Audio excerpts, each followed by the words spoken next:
오늘은 서원은 신중하게 하라.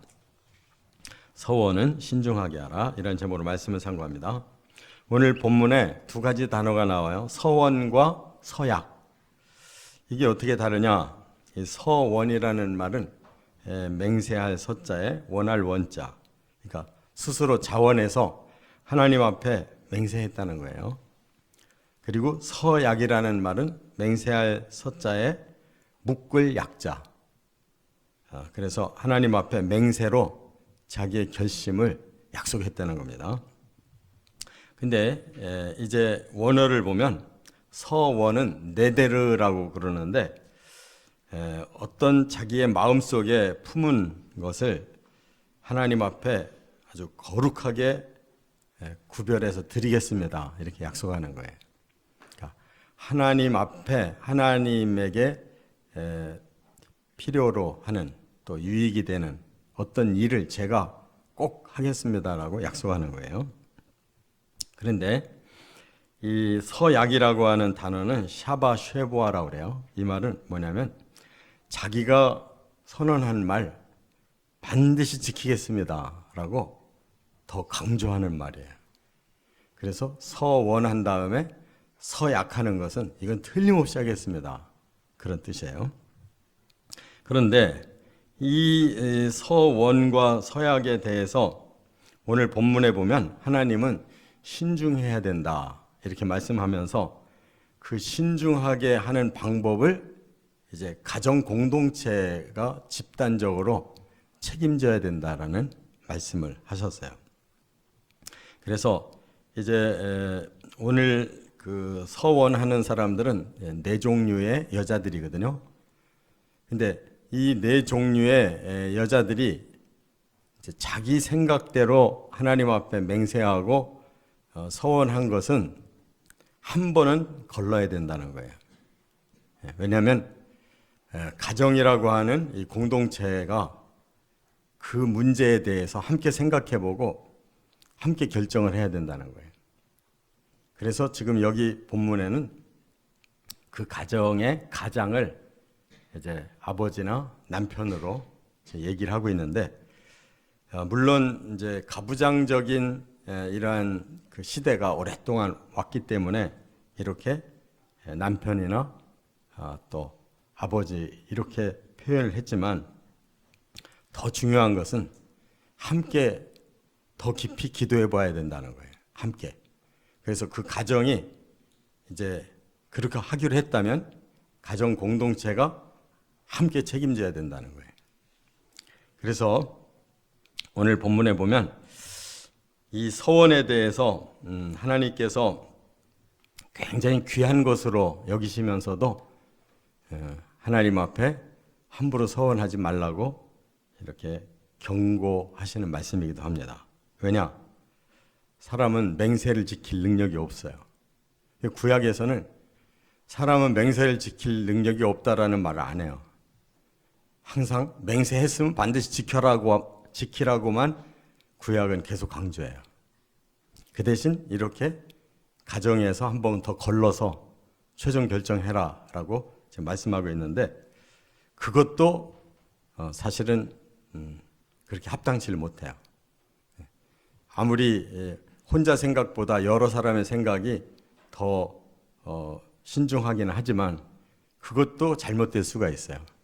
그래서 복음서에 와서 예수님은 아예 맹세하지 말라고 그랬어요.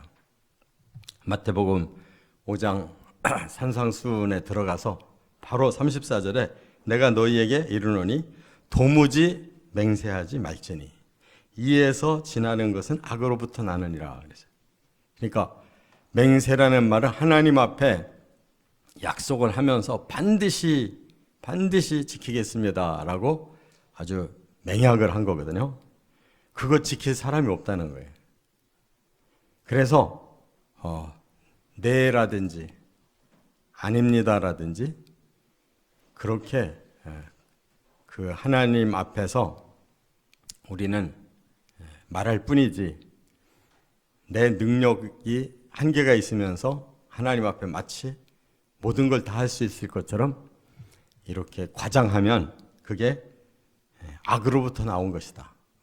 나를 과장하는 그런 나를 실제보다 더 완벽한 사람으로, 더 큰 사람으로 이렇게 하나님 앞에서 나를 과장하는 범죄다라고 말씀했어요.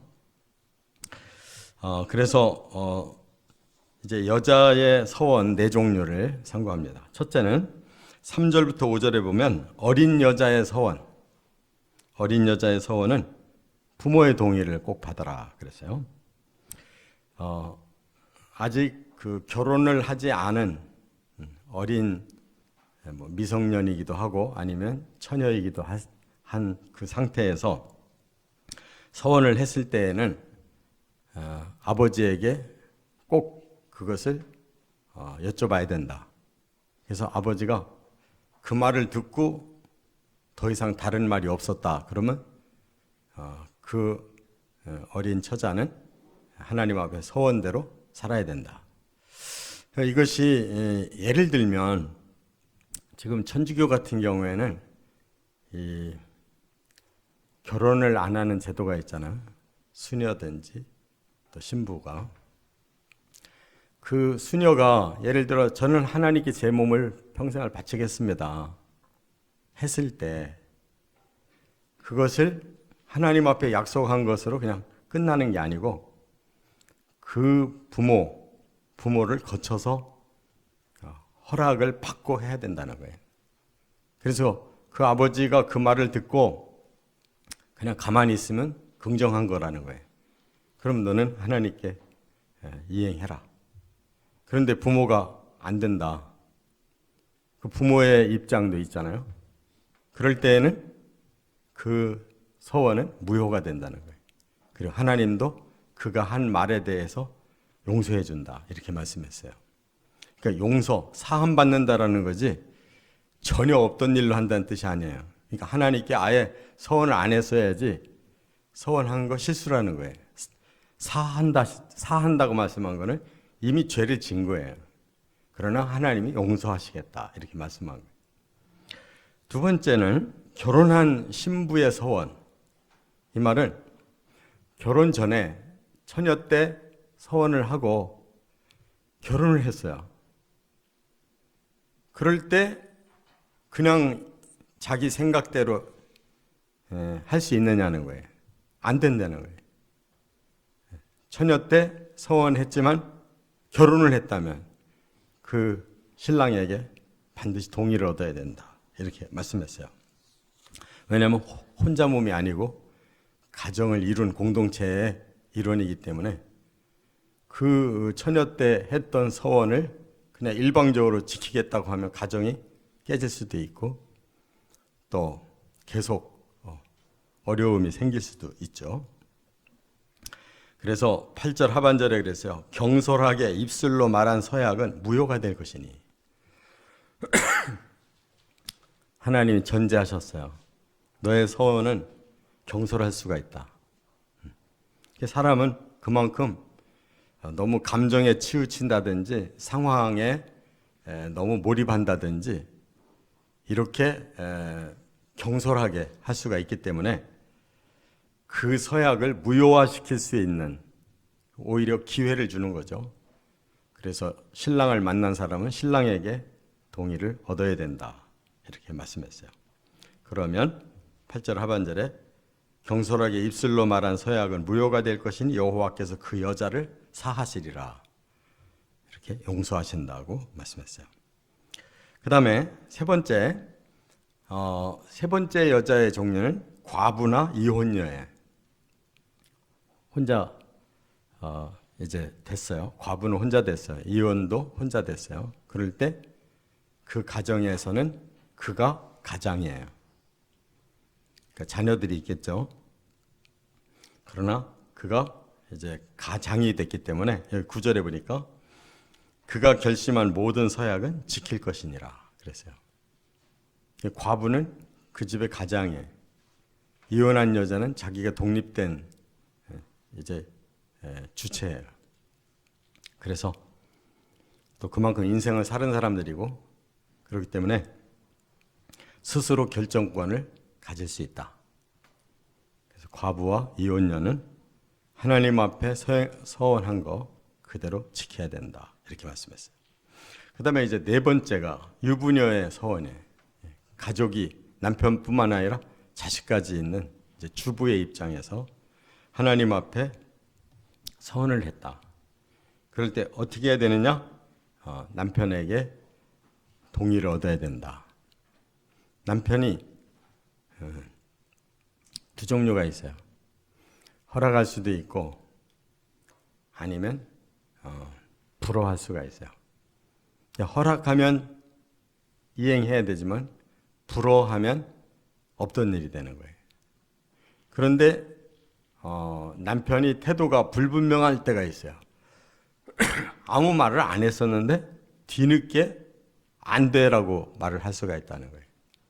그러면 그건 남편 책임이라고 그랬어요.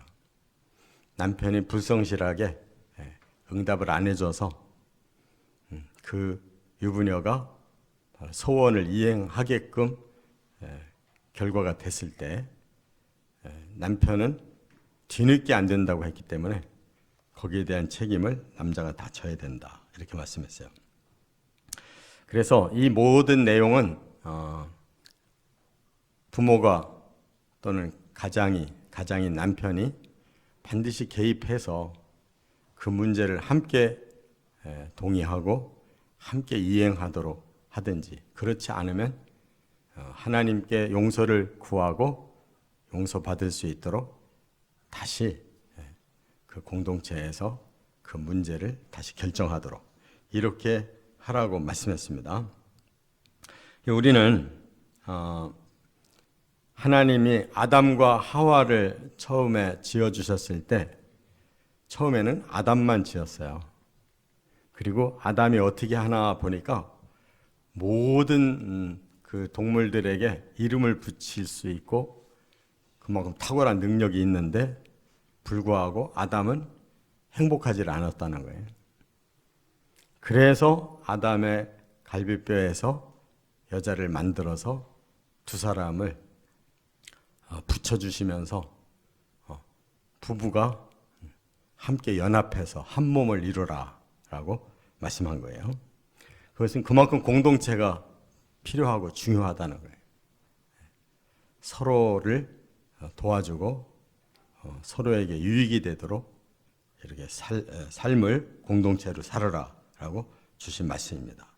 그래서 하나님 앞에서도 또 우리 가정을 위해서도 항상 이 공동체는 살아 움직이는 그런 하나님의 뜻을 잘 이행하는 그런 작은 천국이 되어야 된다는 거, 우리 마음에 깨닫고 하나님께도 영광을 돌리고 또 가정도 더 행복해지고 또 다른 모든 사람들과 함께 유익을 나누는 그런 삶을 살아가시기를 주의 이름으로 축원합니다.